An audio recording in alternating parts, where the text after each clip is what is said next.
Part 1, Chapter 1. London, a great and prosperous capital, 2,000 years old, which in the hands of the magicians aspired to be the center of the world. In size, at least, it had succeeded. It had grown vast and ungainly on the rich feasts of empire. The city sprawled for several miles on either side of the Thames, a smoke-bound crust of housing dotted with palaces, towers, churches, and bazaars. At all times and in all places, it thrummed with activity. The streets were clogged and crowded with tourists, workers, and other human traffic, while the air buzzed invisibly with the passage of imps busy about their masters' errands.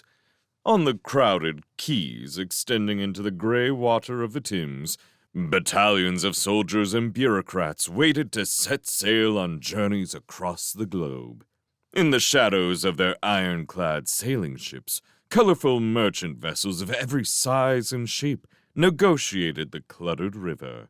Bustling carracks from Europe, sharp-sailed Arab dhows laden with spices, snub-nosed junks from China, elegant, slim-masted clippers from America, all were surrounded and impeded by the tiny riverboats of the Thames watermen, who competed loudly for the custom of guiding them into the dock. Two hearts powered the metropolis. To the east was the city district, where traders from distant lands gathered to exchange their wares. To the west, hugging a sharp bend in the river, lay the political mile of Westminster, where the magicians worked ceaselessly to extend and protect their territories abroad. The boy had been in central London on business. Now he was returning to Westminster on foot. He walked at an easy pace, for though it was still early morning, it was already warm, and he could feel the sweat beating beneath his collar. A slight breeze caught the edges of his long black coat and whipped it up behind him as he went. He was aware of the effect, which pleased him. Darkly impressive it was. He could sense heads turning as he passed.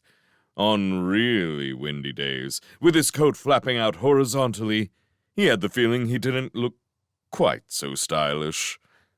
He cut across Regent Street and down between the whitewashed Regency buildings to Haymarket, where the street sweepers were busy with broom and brush outside the theater fronts, and young fruit sellers were already beginning to parade their wares. One woman supported a tray piled high with fine, ripe colonial oranges, which had been scarce in London since the Southern European Wars began. The boy approached. As he passed, he flipped a coin dexterously into the small pewter bowl hanging from her neck and, with an extension of the same movement, plucked an orange from the top of the tray. Ignoring her thanks, he went his way. He did not break stride. His coat trailed impressively behind him. At Trafalgar Square, a series of tall poles, each striped with a dozen spiraling colors, had recently been erected. Gangs of workmen were at that moment winching ropes into place between them.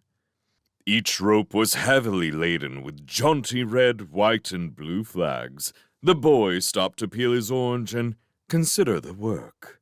A laborer passed, sweating under the weight of a mass of bunting. The boy hailed him. "You, fellow, what's all this in aid of?" The man glanced sideways, noticed the boy's long black coat, and immediately attempted a clumsy salute. Half the bunting slipped out of his hands onto the pavement. "It's for tomorrow, sir," he said. "Founder's Day. National holiday, sir." "Ah, yes, of course. Gladstone's birthday. I forgot." The boy tossed a coil of peel into the gutter and departed, leaving the workman grappling with the bunting and swearing under his breath. And so down to Whitehall, a region of massive, gray-clad buildings, heavy with the odor of long-established power. Here, the architecture alone was enough to browbeat any casual observer into submission. Great marble pillars, vast bronze doors, hundreds upon hundreds of windows with lights burning at every hour.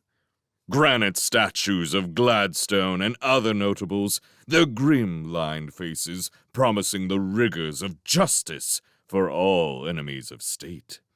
But the boy tripped with light steps past it all, peeling his orange with the unconcern of one born to it.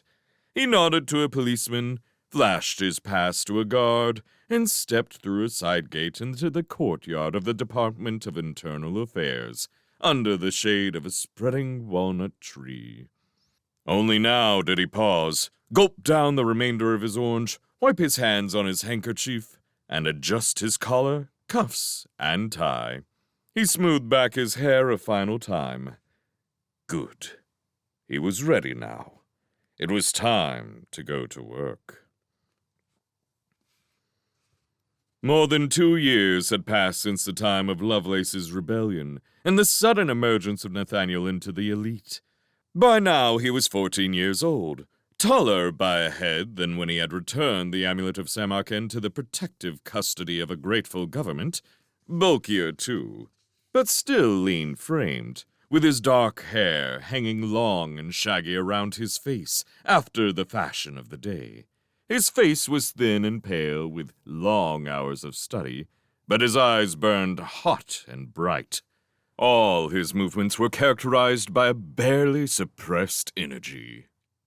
Being a keen observer, Nathaniel had soon perceived that among working magicians, appearance was an important factor in maintaining status.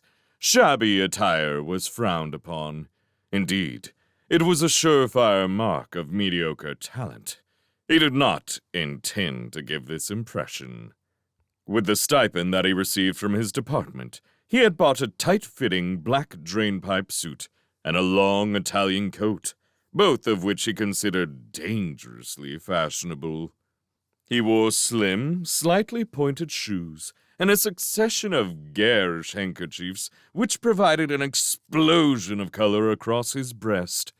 With that outfit carefully in place, he would walk around the Whitehall cloisters with a lanky, purposeful stride, reminiscent of some wading bird, clutching sheaves of paper in his arms. His birth name he kept well hidden. To his colleagues and associates, he was known by his adult name, John Mandrake. 2 other magicians had borne this name, neither of great renown. The first, an alchemist in the days of Queen Elizabeth, had turned lead to gold in a celebrated experiment before the court. It was afterwards discovered that he had managed this by coating gold pellets with thin films of lead, which vanished when gently heated.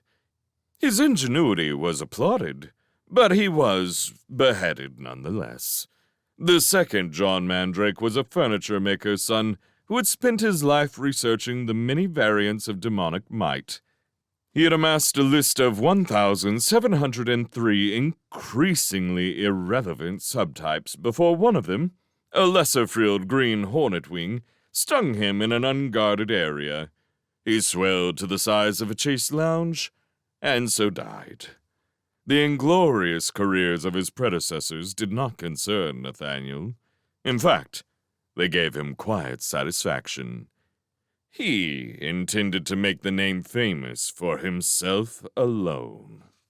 Nathaniel's master was Miss Jessica Whitwell, a magician of indeterminate age with cropped white hair and a frame that was slender, tending to the skeletal. She was reckoned one of the 4 most potent magicians in the government, and her influence was long. She recognized her apprentice's talent and set about developing it fully. Living in a spacious apartment in his master's riverside townhouse, Nathaniel led an ordered, well-directed existence. The house was modern and sparsely furnished, its carpets lynx gray and the walls stark white. The furniture was made of glass and silvered metal, and of pale wood veiled in Nordic forests. The whole place had a cool, businesslike, almost antiseptic feel, which Nathaniel came to admire strongly.